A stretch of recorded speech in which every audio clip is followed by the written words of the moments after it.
ځاله د زمرو دی زړه د ټول جهان غیږ روزالي د تاریخ زمریان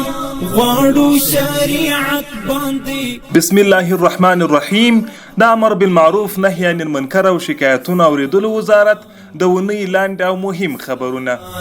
ګران افغانستان د امر بالمعروف وزارت له لوري په ولایتونو کې میشتو محتسبینو د تیرې یوې اونۍ په جریان کې په خوست، پکتیا، پکتیکا، غزني او لوګر ولایتونو کې له ځایي خلکو سره ناستې ترسره کړي. له دې ترسره شوو ناستو چې موخه یې د خلکو ستونزې اورېدل او په ټولنو کې د معروفاتو اقامه او د منکراتو مخنیوی و.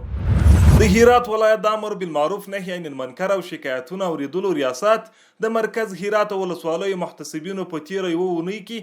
د نږدې 1500 بابا جماعتونو لملا امامانو او قومي مخورو سره د همغږۍ او په ټولنه کې د معروفاتو د اقامې او د منکراتو د مخنیوي په موخه ناستې ترسره کړي.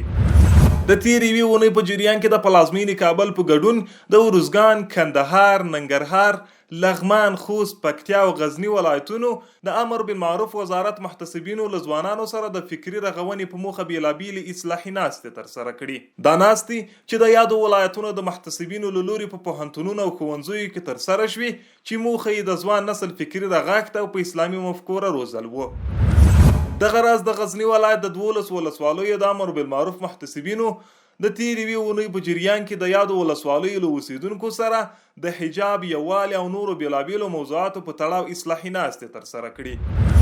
بلخوا د پکتیا ولایت د امر بالمعروف رئیس مولوي سید جمال جمالي د یاد ولایت د والی مولوي مهرالله حماد، امنیه قومندان مولوي محمد عمر مخلیص او د قومونو قبایلو چارو رئیس مولوي سردار محمد په ملتیا د پکتیا ولایت 3 ولسوالیو میرزکي، سید کرم او احمد آباد ولسوالیو د خپل رسمي سفر پر مهال د دې ولسوالیو له اماراتي مسؤلینو، قومي مخورو او ځوانانو سره د همغږۍ او د شته ستونزو د له منځه وړلو په پار ناستې ترسره کړي.